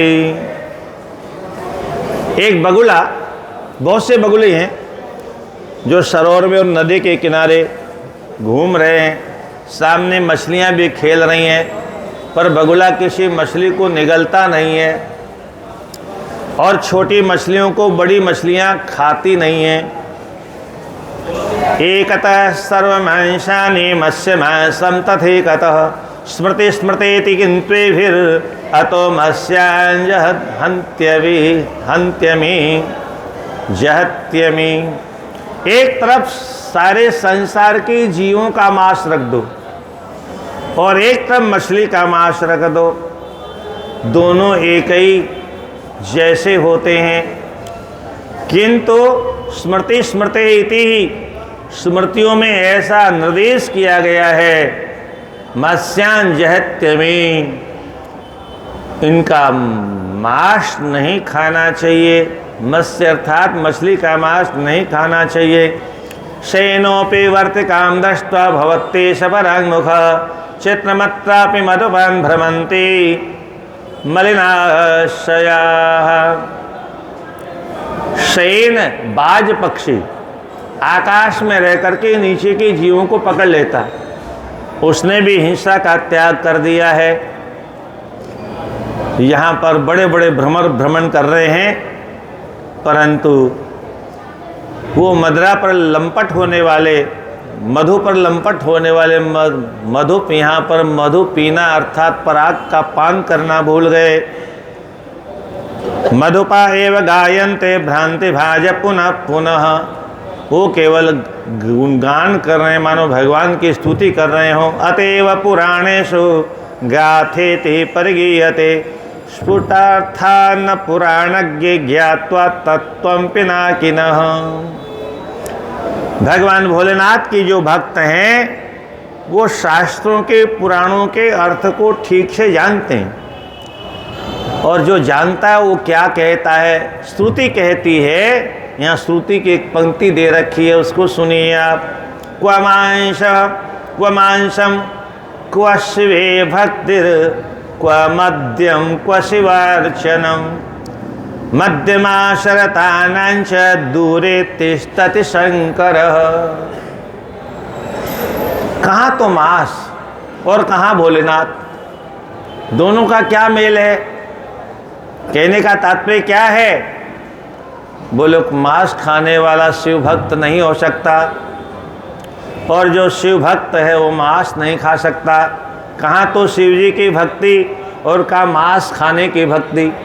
वो भक्ति तो है, उसके बिना रह नहीं सकता। कहाँ तो शिव जी की अर्चना, कहाँ शिव जी की पूजा, कहाँ शिव जी का अभिषेक, कहाँ शिव जी की स्तुति, और उनका गंदा मांस खाना। इसलिए व्यास जी कहते हैं मध्यमाश्रतानांश दूरे तिष्ठति शंकरः। मध्य मानी शराब पीने वाले से और मांस खाने वाले से भोलेनाथ बहुत दूर रहते हैं। दूरे तिष्ठति शंकरः, भोलेनाथ ऐसे लोगों को दर्शन तक नहीं देते। बिना शिव प्रसाद में भ्रांति क्वापि अनश्यति अतएव भ्रमन्ते ते भ्रमरा शिव विवर्जिता। जो भगवान को भोग नहीं लगाया जा सकता वह अखाद्य है, उसे नहीं खाना चाहिए। परंतु जो अज्ञानी हैं उनकी बुद्धि में भ्रम पड़ा हुआ है, वो अटरम सटरम खाते भी हैं और भगवान के मंदिरों में भी जाते हैं। आज जो तीर्थ यात्रा में आते हैं इतने लोग, इन तीर्थ यात्रों में कितने कैसे कैसे लोग हैं, कल्पना करिए आप, कैसे कैसे लोग आते हैं। 1 नंबर के, 2 नंबर के, 10 नंबर वाले भी आते हैं, कुछ शराबी भी आते हैं, कबाबी भी आते हैं, व्यभिचारी भी आते हैं। और इसी प्रकार से ऐसे ऐसे लोगों के आने के कारण तीर्थों का तीर्थत्व समाप्त हो गए।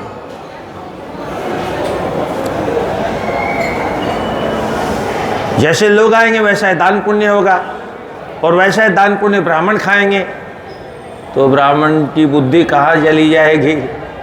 क्या जैसा खाए अन्न वैसा हो मन। अब तीर्थों में तो आकर के दान पुण्य करने वाले करते ही हैं। आगे सब लिखा है कैसे धन का दान करना चाहिए। ईमानदारी से कमाए हुए धन का दान लिखा है, शास्त्रों में कुछ नहीं छोड़ा है। अब हम शास्त्रों को नहीं पढ़े और विधि से नहीं सुने तो दोष किसी और का नहीं है, हमारे पास फुर्सत नहीं है। इसलिए मैं बार बार कहता हूँ इन ग्रंथों में क्या लिखा है जब तक हम स्वयं नहीं पढ़ेंगे किसी कथावाचक के द्वारा तो कुछ आपको सुनने को मिलेगा ही नहीं है?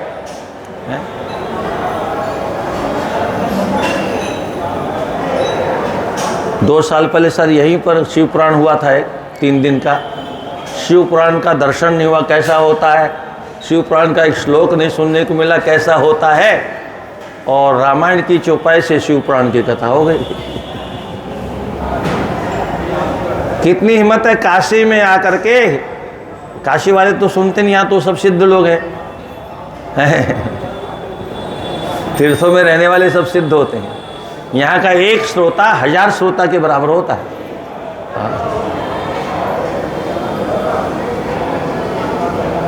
जनता को बेवकूफ बनाना है कथा वार्ता के नाम पर लोगों को मालूम नहीं ऊपर हम जाएंगे तो हमारा होगा क्या।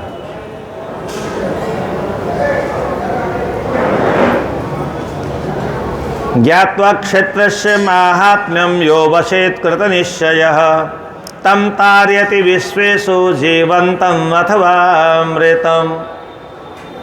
व्यास जी कहते इसलिए तीर्थ में रहने वाले को पहले तीर्थ का महत्व, उसका महात्म्य जान लेना चाहिए, तब तीर्थ में निवास करना चाहिए, तब उस तीर्थ में रहने का फल मिलेगा। तम तारयति विश्वेशः, भोलेनाथ उसी को तारेंगे, चाहे वो जीवित अवस्था में हो तो भी तार देंगे, अथवा वहाँ मृत्यु हो जाएगी तब भी तार देंगे, अथवा वहाँ रह के बाहर भी चला गया हो तो भी अगले जन्म में काशी में आकर के उसकी मृत्यु होगी।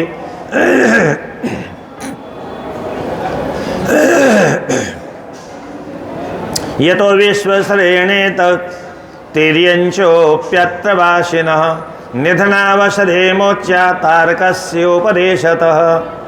काशी निवास करने वाले मनुष्य हो, चाहे पशु हो, चाहे पक्षी हो, चाहे कीट पतंग हो, भोलेनाथ अंतिम में सबके कान में तारक मंत्र देते हैं।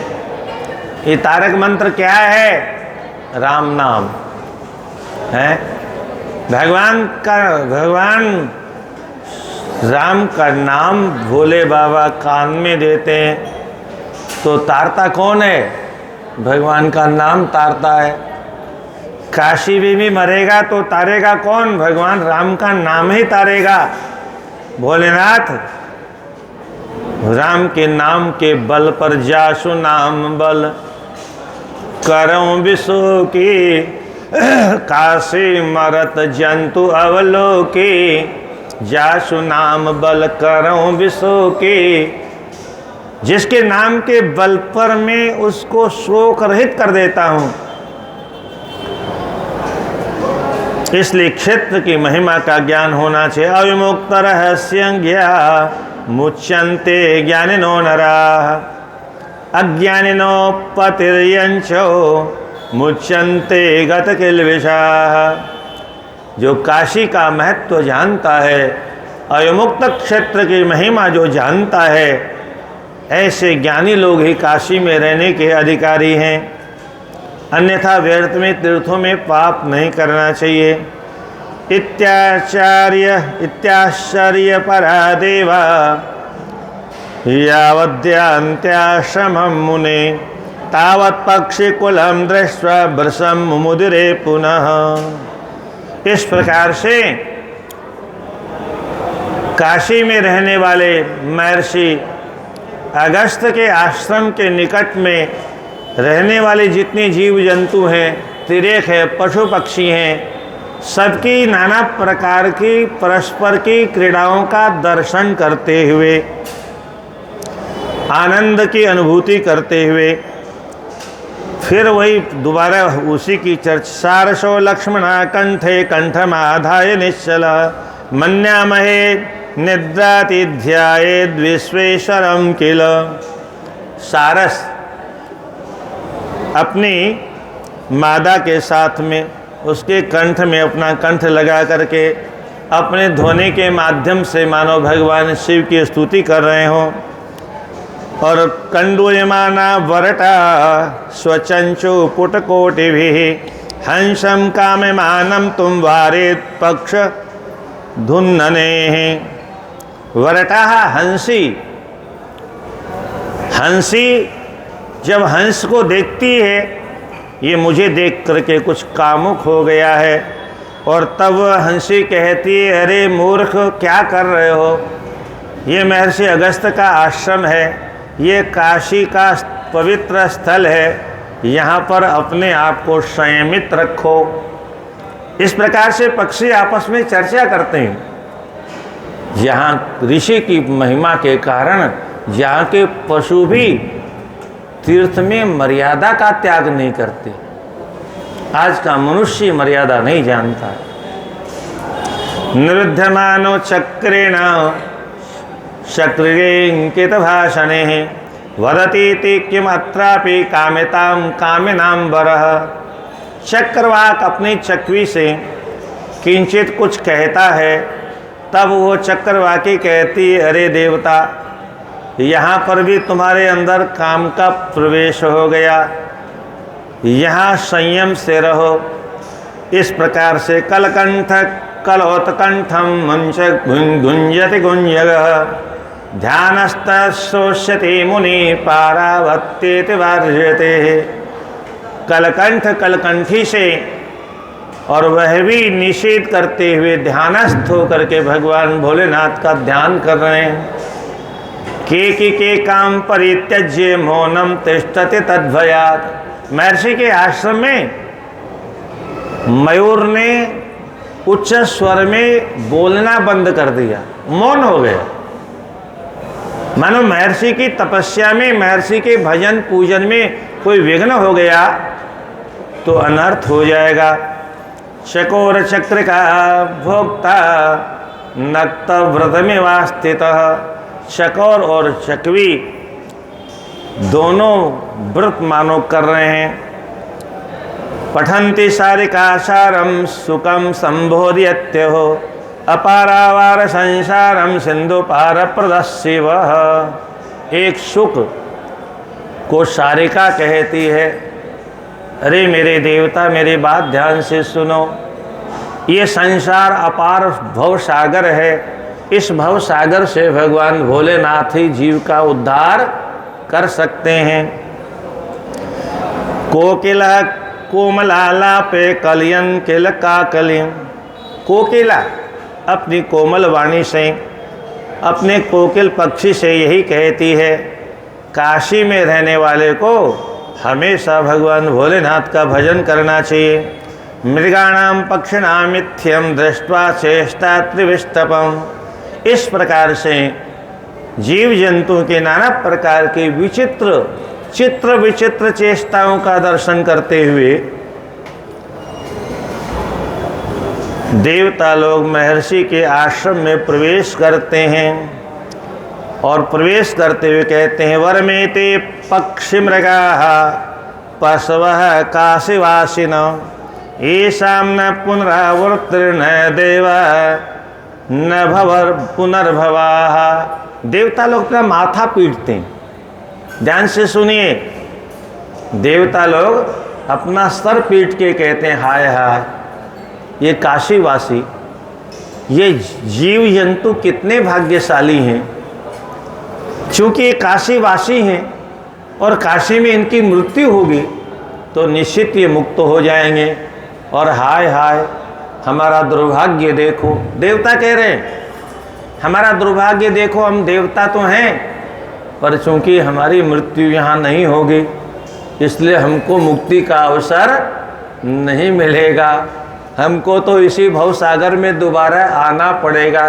क्षीणे पुण्य मृतलोके विशन्ति। जब तक पुण्य है, स्वर्ग क्या है? स्वर्ग वो पंचस्तर, वो बड़ी होटलों का नाम बोलते हैं ना, वो बड़ी होटलें हैं। जैसे बड़े बड़े होटलों में सारी सुविधाएं मिलती है मनुष्य को, पर कब तक मिलती है? गड्डी जेब में रहेगी तब तक तो हाँ सर, हाँ सर, हाँ सर, जो कहो वही सरका देंगे। हाँ सर, हाँ सर, जो कहो वही सरका देंगे सामने। और जब सर के पास गड्डी सरक गई तो सर को ही सरका देंगे बाहर। क्या अब सर कहेगा कि यार यहाँ तो बहुत मज़ा, हम तो यहीं रहेंगे। घरवाली से लड़ाई झगड़े से पिंड छूट गया और यहाँ का आनंद घर में कहाँ रखा है, हमको हाँ यहीं रहने दो ना। बोले गड्डी निकालो ना। बोले गड्डी तो ख़त्म हो गई। बोले बस निकलो बाहर। बोले नहीं हम तो नहीं जाएंगे। तो फिर 100 नंबर पर फ़ोन मिलाएंगे। क्या पुलिस वालों को बुला करके डंडे मार मार के भगा देंगे? यही ना होगा।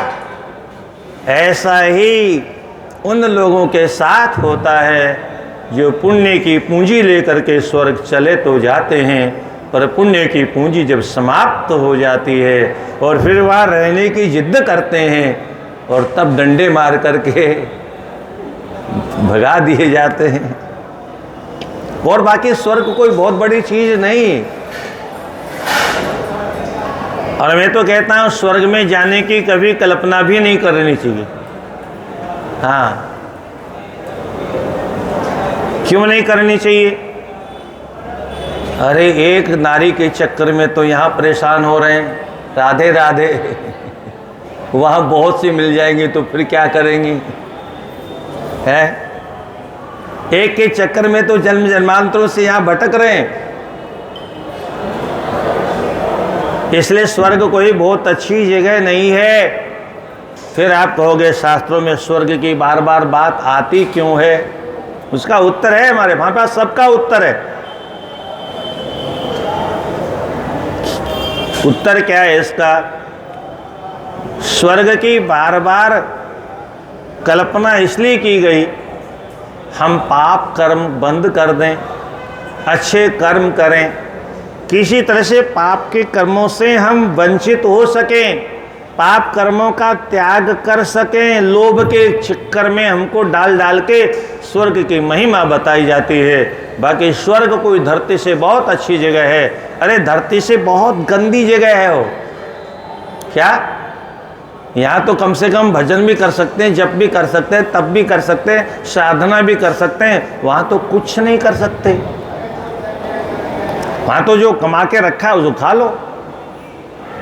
और आपको मालूम होना चाहिए, हमारा शास्त्र कहता है हिमालय पर्वत जितना धन पास में हो और आमदनी का कोई साधन न हो तो एक दिन क्या होगा? पूरा का पूरा खजाना समाप्त हो जाएगा, बिस्कुट का पैकेट भी नहीं मिलेगा। फिर आमदनी होती रहनी चाहिए तब तो चलेगा। तो स्वर्ग में क्या होता है? वह आमदनी तो कुछ होती नहीं है। आमदनी मतलब नया पुण्य वहां पर कर नहीं सकते। स्वर्ग में नया पुण्य करने का अधिकार नहीं है। जो यहाँ से लेके गए बस उतना भोग करके वापस आना पड़ेगा।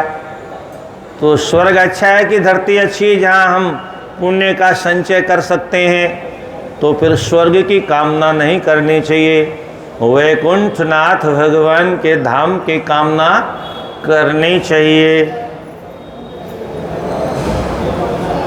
नारायण नारायण नारायण। काशीस्थे पतिते तुल्या न वयं स्वर्गण क्वचित्, काश्यां पाताद् भयं नास्ति स्वर्गे पाताद् भयं महत्। देवता लोग कहते हैं काशी वासियों को पतन का भय है ही नहीं, मुक्ति हो ही जाएगी। पर हम देवलोक में रहते हैं, हमारी खोपड़ी पर गिरने का भय हमेशा बना ही रहता है। आपने देखा होगा इंद्र तो हमेशा इसीलिए परेशान रहता है। कोई संत, कोई महात्मा, कोई ऋषि, कोई महर्षि तपस्या करता हुआ इंद्र को बस दिख जाए और उसको लगे कि ये तो बहुत बड़ी तपस्या कर रहा है, बस सोई खोपड़ी गर्म हो जाती है। सोई उसकी खोपड़ी में टेंशन, दर्द शुरू हो जाता है। हाय हाय, इसकी तपस्या भंग कैसे करूं? और उसकी तपस्या भंग करने के चक्कर में पड़ जाता है। ऐसे एक दो नहीं, हजारों बार इंद्र कर चुका है। इसका मतलब स्वर्ग में रहने वाले इंद्र को भी भय बना रहता है। भगवान के चरणों में रहने वाले को किसी प्रकार का भय रहता ही नहीं। राधे गोविंद भजो राधे गोविंद, राधे गोविंद भजो राधे गोविंद। राधे गोविंद भजो राधे गोविंद, राधे राधे राधे राधे राधे गोविंद, राधे गोविंद भजो वृंदावन चंद, राधे राधे राधे राधे राधे गोविंद, राधे राधे राधे राधे राधे गोविंद, राधे गोविंद भजो राधे राधे राधे राधे राधे राधे गोविंद, राधे गोविंद भजो वृंदावन चंदा। तो काशी में रहने वालों को भय नहीं है, देवताओं को देवलोक में भय बना रहता है। फिर कहते हैं देवता लोग, वरम काशी पुरी वासो माशोक वसनादेवी, विचित्र छत्र संशायम राज्यम नान्यत्र निर्रिपुः। काशी का निवास सबसे श्रेष्ठ है। मासोपवसनादिभिः, भले एक मास तक उपवास करना पड़े पर काशी में रहना चाहिए। इसका छोटा सा अनुवाद आप लोग भी पढ़ते हो।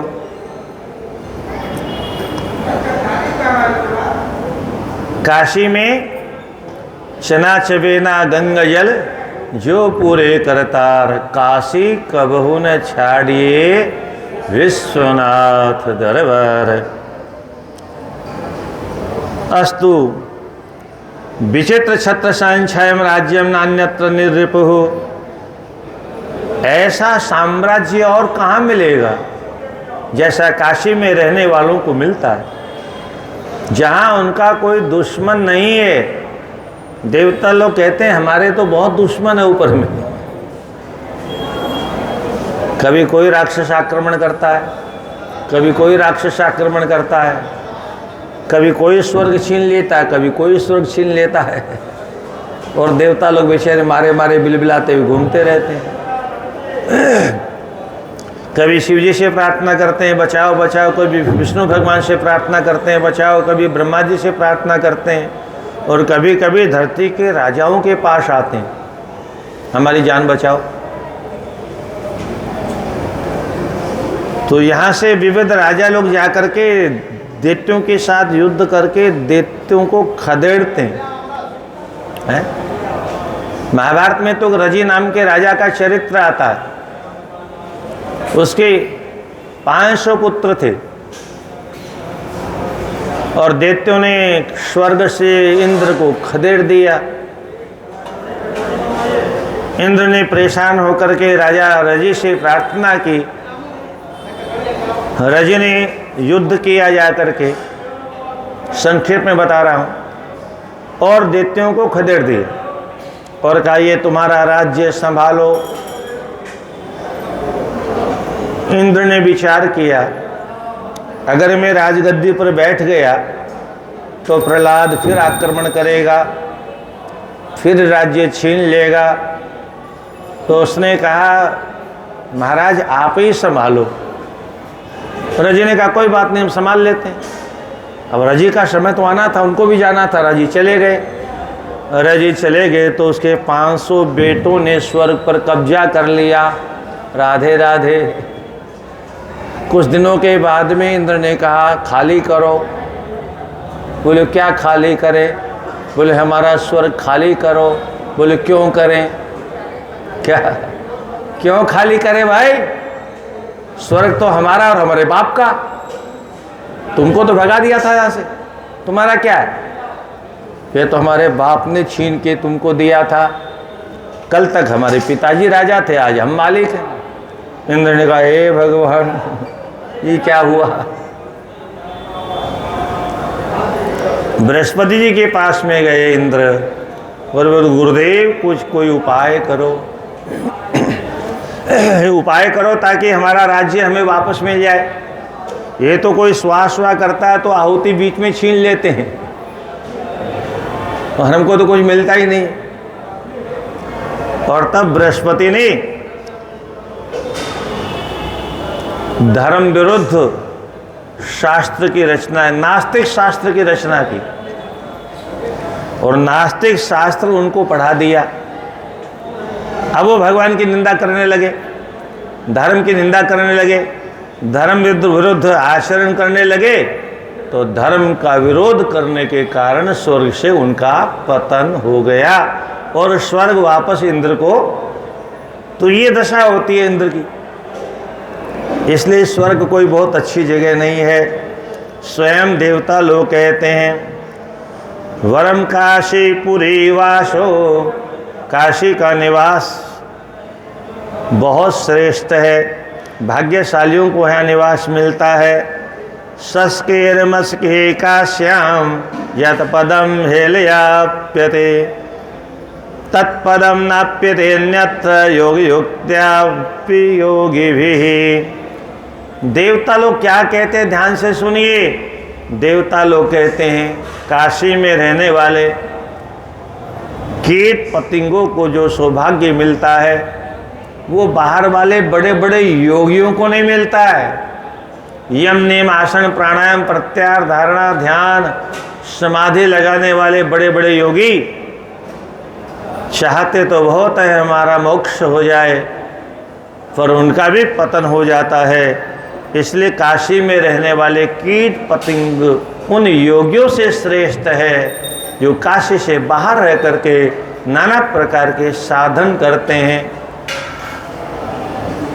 खट योग करते हैं अथवा अष्टांग योग का निष्पादन करते हैं। वरम काशी वाराणसी रंको निशंको यो यमादपि। क्या बात।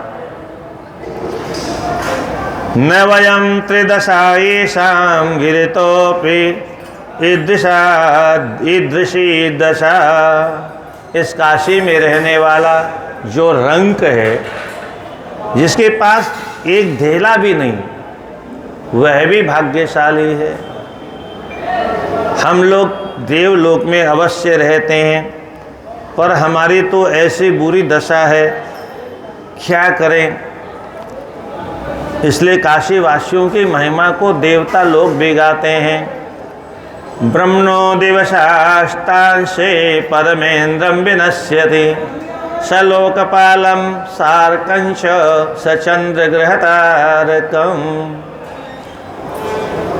इंद्र कहते हैं ब्रह्मा जी के एक दिन के 8वें अंश में, ब्रह्मा जी का एक दिन उसका जो 8वां अंश है, इतने में ही इंद्र का पद छीन लिया जाता है। एक दिन में 14 बार ब्रह्मा जी के एक दिन में 14 बार इंद्र बदल जाते हैं, 14 बार मनु जी बदल जाते हैं, 14 बार सप्त ऋषियों की बदली हो जाती हैं, ट्रांसफर हो जाता है। क्या इंद्र तो एक पद है, पद का नाम है, किसी व्यक्ति का नाम नहीं है। वहाँ वो बैठेगा जो 100 अश्वमेध यज्ञ का संपादन करेगा। अभी आगे चर्चा आएगी कौन कौन जाने का अधिकारी है। पर यहाँ देवता लोग अपने स्वर्ग लोक की निंदा कर रहे हैं और वाराणसी की महिमा का गान कर रहे हैं। परार्धद्वयनाशोपि काशीस्थो यो न नश्यति तस्मात् सर्वप्रयत्नेन काश्यां प्रेश्रेयः समाचरेत। तो देवता कहते हैं ब्रह्मा जी के एक दिन में 14 बार इंद्र बदल जाते हैं, परंतु काशी में ब्रह्मा जी की आयु तक भी कोई रहे तो उसका बाल बांका होने वाला नहीं है, उसकी तो मुक्ति हो ही जाएगी। इसलिए यत् सुखम काशीवासेत्र न तद् ब्रह्मांड मंडपे अस्ति चेत कथन सर्वे काशीवासाभिलाषुका। यत् सुखम काशीवासे, काशी में निवास करने वालों को जो सुख है वह ब्रह्मांड के इस अनंत अनंत ब्रह्मांडों के किसी भी मंडप में नहीं है, किसी भी राज्य के राजा के पास में नहीं है, किसी मंत्री के पास में नहीं है, व्यक्ति के पास तो छोड़ दीजिए, तो अस्ति चेत कथम सर्वे काशीवासाभिलाषिकाः, इसलिए संसार में हम लोग भी काशी की वासी बनने की अभिलाषा रखते हैं, सभी काशी वास करने की आशा रखते हैं। जन्मांतर सहस्रेषु यत्पुण्ये समुपार्जितं तत्पुण्ये परिवर्तेन काश्यां वासोत्र लभ्यते। काशीवास ऐसे नहीं मिलता है। व्यासी महाराज कहते हैं जन्मांतर सहस्रेषु, एक जन्म नहीं हजारों हजारों जन्मों का पुण्य जब इकट्ठा होता है तब काशीवास मिलता है। अब हम बार बार घर भागते रहते हैं।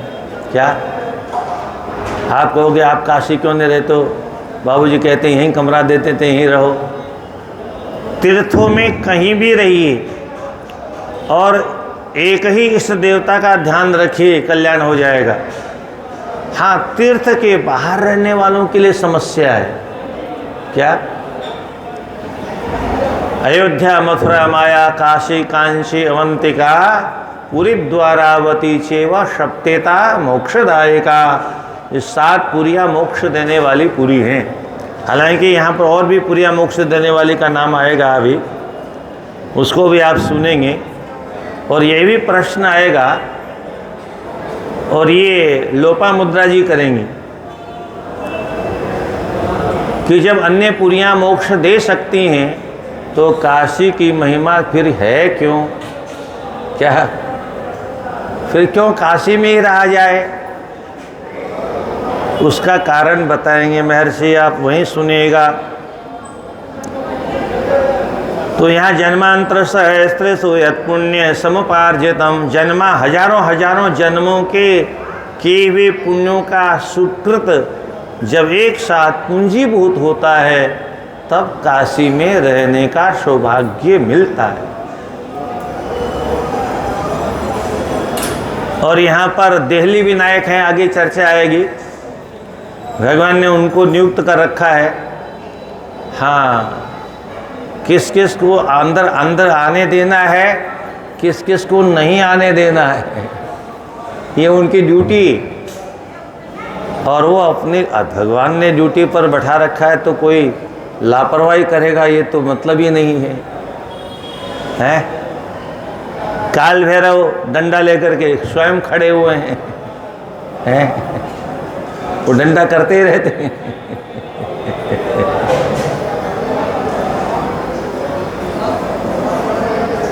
तत्पुण्य परिवर्तनेन काश्यां वासोत्र लभ्यते लब्धोपि सिद्धिं नो यायात् यदि क्रुद्धे त्रिलोचनः तस्माद् विश्वेश्वरं नित्यं शरण्यं शरणं व्रजेत।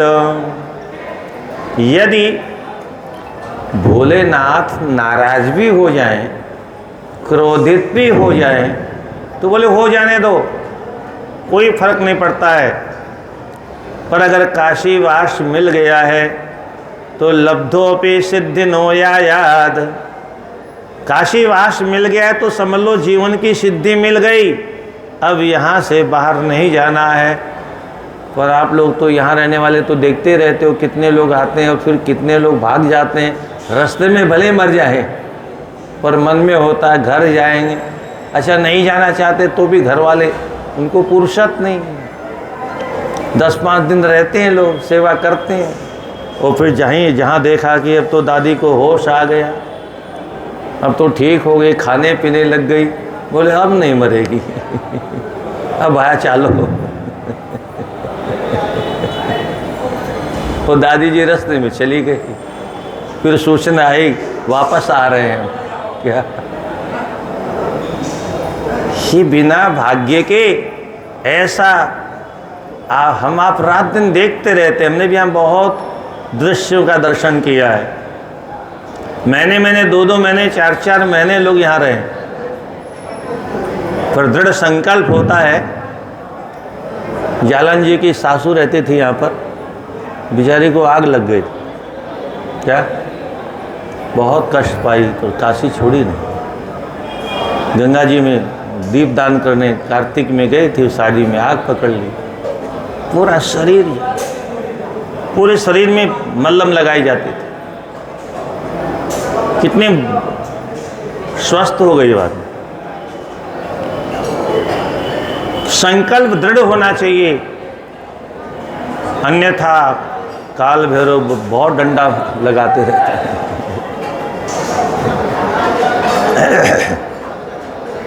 तस्माद् विश्वेश्वरं नित्यं शरण्यं शरणं व्रजेत। कितना भी भोलेनाथ, कितना भी काल भैरव डंडा करें, पर काशी की शरण ले ली, बोले आप डंडा मारते रहो, हम डंडा खाते रहेंगे, पर तीर्थ छोड़ करके बाहर नहीं जाएंगे।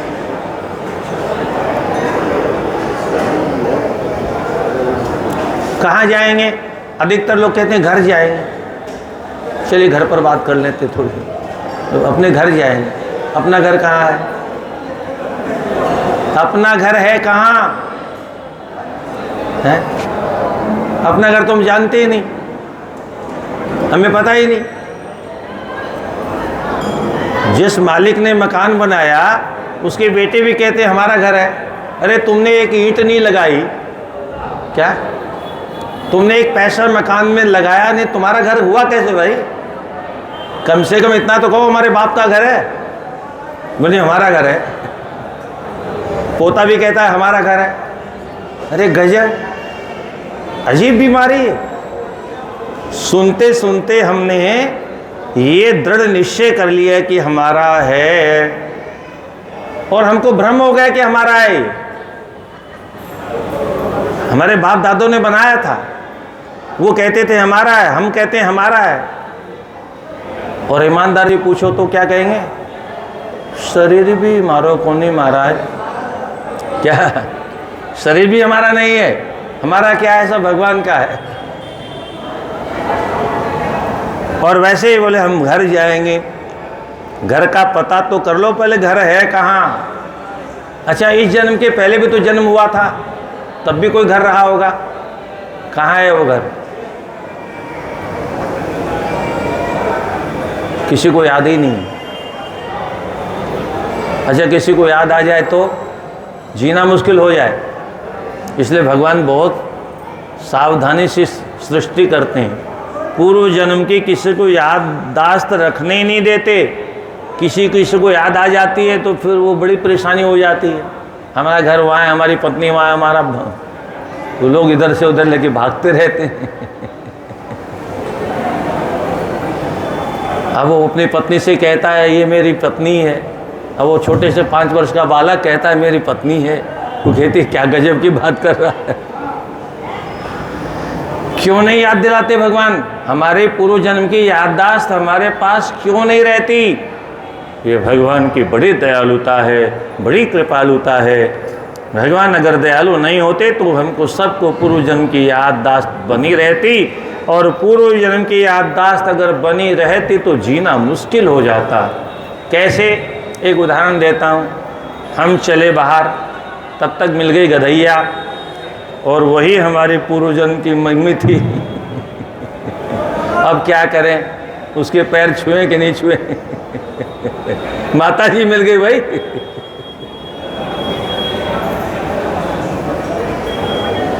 ऐसे ही किसी भी योनि में कोई जीव मिल सकता है, और हमको देखते ही स्मरण होया ये तो वो है।